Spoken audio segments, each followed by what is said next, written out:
এবার নজর রাখবো নয়া সংসদ ভবনের দিকে। In parliament and state legislature बहुत अहम संसदीय परंपरा, संसदीय सफर के लिहाज से बहुत अहम कॉन्फ्रेंस रही है।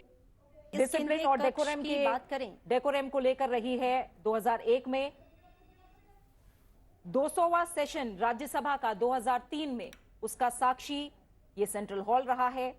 इसके बाद 150 सालों की यात्रा, जो भारत की आजादी की पहली लड़ाई थी, उसकी 150 सालों की यात्रा 2007 में हमने पूरी की, इसका भी गवाह ये सेंट्रल हॉल रहा है। अब हम 2012 की तरफ रुख करेंगे, जब हमने भारतीय संसद के 60 साल का सफर पूरा किया सेंट्रल हॉल में। उस मौके पर भी अहम चर्चा हमने देखी, अहम कार्यक्रम हमने देखा। जीएसटी का इंप्लीमेंटेशन, एक देश एक कर व्यवस्था, जीएसटी 2017 में कार्यक्रम का आयोजन इसी सेंट्रल हॉल में। नेशनल लेजिस्लेटर्स कॉन्फ्रेंस 2018, इसके बाद हिरेन मुखर्जी मेमोरियल लेक्चर्स, इसका भी गवाह रहा है। जितने तमाम हेड्स ऑफ स्टेट्स और गवर्नमेंट्स हैं अलग अलग देशों के, 41 हेड्स ऑफ स्टेट्स गवर्नमेंट्स, जिनमें यूएस प्रेसिडेंट बिल क्लिंटन भी शामिल रहे, बराक ओबामा भी शामिल रहे, रूस के राष्ट्रपति व्लादिमीर पुतिन भी शामिल रहे। इस तरह के 41 हेड्स ऑफ स्टेट्स और गवर्नमेंट्स यहां पर उन्होंने एड्रेस किया है इसी सेंट्रल हॉल में। यानी ये अमृता, जैसे मैं बता रही थी, शुरुआत से लेकर अब तक बहुत से ऐसे ऐतिहासिक मौके हैं जिनका गवाह ये सेंट्रल हॉल रहा है। बिल्कुल, और इस वक्त आप तस्वीरों में देखिए, सीधी तस्वीरें आपके सामने। प्रधानमंत्री कार्यक्रम से पहले सभी से गुफ्तगू करते हुए, बातचीत करते हुए, आप देखिए सबके चेहरों पे किस तरह का भाव है। एक नए संसद भवन में जाने की खुशी तो है, लेकिन शायद इस केंद्रीय कक्ष को विदाई देने का एक भावुक पल भी है, जो आप देख सकते हैं। प्रधानमंत्री नरेंद्र मोदी के चेहरे पर भी साफ झलक रहा है। उनके सामने राजनाथ सिंह जी हैं, डड्डा जी हैं, और ये लोग कहीं ना कहीं यही बात आपस में शायद कर रहे हैं। कुछ पल बाद कार्यक्रम की शुरुआत होने वाली है। लेकिन प्रीति, जैसा कि मैं बता रही थी कि ये जो केंद्रीय कक्ष है, अगर इसके इतिहास में जाएं तो इसका उपयोग जो है पहले पूर्ववर्ती केंद्रीय विधानसभा और राज्यसभा के ग्रंथालय के रूप में किया जाता था। 1946 में इसका स्वरूप बदला गया और इसे संविधान सभा कक्ष में बदल दिया गया, और 9 दिसंबर 1946 से 24 जनवरी 1950 तक वहां संविधान सभा की बैठकें हुई।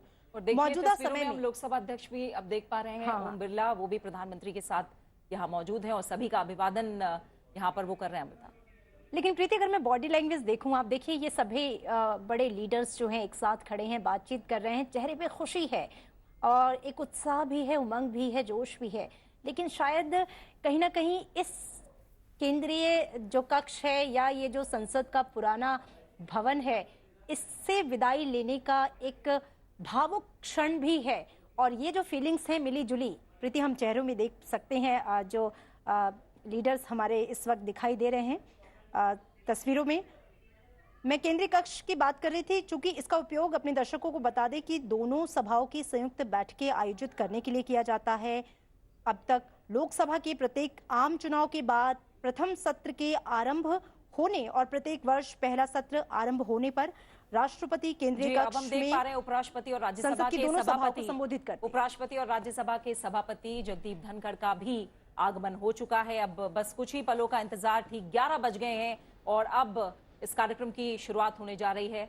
एक नए संकल्प के साथ, एक नई ऊर्जा, एक नए जोश के साथ आज आखिरी बार इस ऐतिहासिक सेंट्रल हॉल में इस कार्यक्रम का आयोजन, और एक नए संकल्प के साथ संसद के नए भवन की ओर सभी सांसद प्रस्थान करेंगे।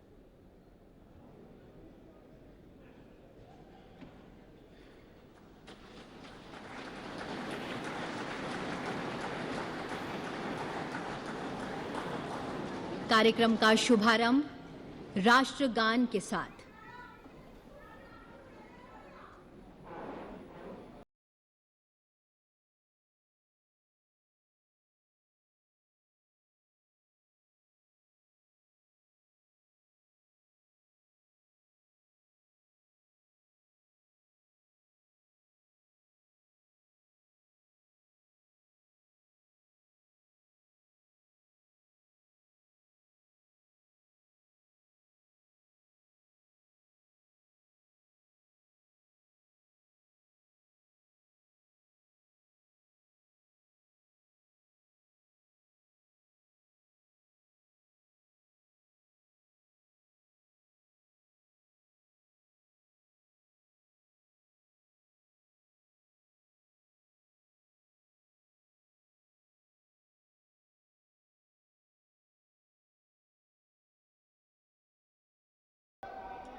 वक्रतुंड महाकाय सूर्यकोटि समप्रभ निर्विघ्नं कुरु मे देवः सर्व कार्येषु सर्वदा। आप सभी माननीय विशिष्ट जनों को गणेश चतुर्थी की हार्दिक शुभकामनाएं।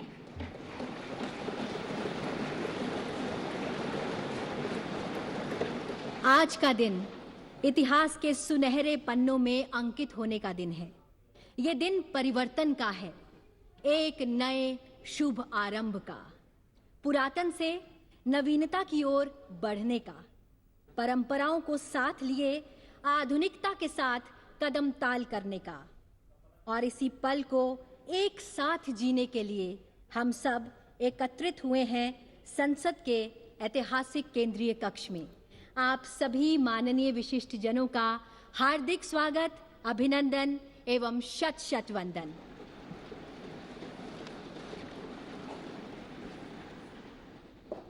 कार्यक्रम को प्रारंभ करने हेतु मेरा सादर अनुरोध माननीय संसदीय कार्य मंत्री जी से कि वे स्वागत संबोधन प्रस्तुत करें। आप सभी को नमस्कार। I am feeling proud privileged to be the part of this historic occasion where we have assembled in this iconic Central Hall for the celebration of our 75 years of the parliamentary democratic journey and shifting to the new parliament building. First of all, I welcome Honorable Vice President of India and the Chairman of Rajya Sabha, Shri Jagdeep Dhankar ji, to gracing this momentous occasion. I welcome the most popular, dynamic, Honorable Prime Minister, Shri Narendra Modi ji, who has been real force behind giving us the new temple of democracy in the shape of new state-of-art Parliament House building, which is emerging as a symbol of Atmanirbhar Bharat. I also welcome Honorable Speaker Shri Om Birla ji, Deputy Chairman Rajya Sabha Shri Harivansh ji, Leader of the Rajya Sabha Shri Piyush Goyal ji, Leader of the Opposition Rajya Sabha Shri Mallikarjun Kharge ji, Leader of the largest opposition party in the Lok Sabha Shri Adhir Ranjan Chaudhary ji, all my colleague ministers, other senior leaders, fellow MPs from both the houses of the Parliament, to this function which has been organized to commemorate the last sitting of both the House held yesterday in the respective chambers. Today onwards, our two houses of the Parliament shall have their sittings in the new Parliament House building. We all know that this Central Hall has witnessed transfer of power from Britain to Bharat, the formation and adoption of our Constitution by the Constituent Assembly has been host to some very important occasions like rollout of GST, one tax, one nation, a finest example of cooperative federalism in our parliamentary democracy. There were 3 joint sittings of both the houses of the Parliament for resolving the deadlocks under the Article 108, that is the Dowry Prohibition Bill 1959, the Banking Service Commission Repeal Bill 1978, Prevention of Terrorism Bill 2002. You all know that Lok Sabha and Rajya Sabha were sitting in this building since 13th May 1952. Along with all my fellow members of the Parliament and other stakeholders of this Parliament, I am very happy and enthusiastic about the functions of the two houses of the Parliament henceforth from the new building, which is the symbol of new and emerging Bharat, paving the way for the developed nation as envisaged by Prime Minister by 2047. At the end, I would like to say that our journey so far is marked by excellent achievements, memorable experience, difficult challenges, remarkable milestones. As we go ahead, let us learn from our previous experiences so far and reaffirm our commitment to our historic democratic values and tirelessly work for the betterment of the person last in the queue. Jai Hind. बहुत बहुत धन्यवाद मान्यवर। अब संबोधन हेतु मैं आमंत्रित करना चाहूंगी लोकसभा में कार्यकाल की दृष्टि से वरिष्ठतम वर्तमान संसद सदस्य श्रीमती मेनका गांधी जी को।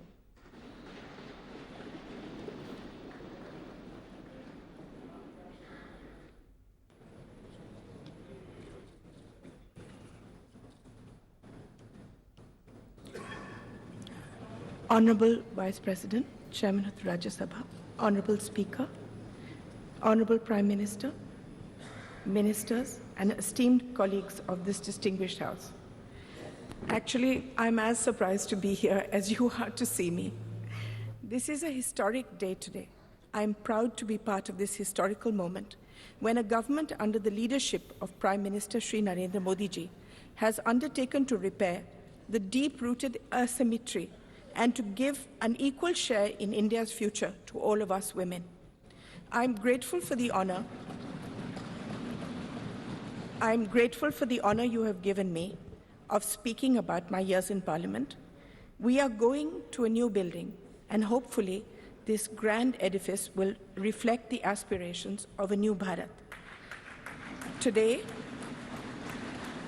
I have been entrusted with the responsibility of addressing this esteemed assembly as the most senior parliamentarian in the Lok Sabha. I entered Parliament at the age of 32, 9 years after the death of my husband. My debut was as Minister for Environment. Today, 35 years later, I have spent most of my adult life in this institution, and I have seen 7 prime ministers and the shaping of grand history. It has been an arduous, rocky road. I had several terms as an independent member and finally joined the Bharatiya Janata Party under Shri Atal Bihari Vajpayee.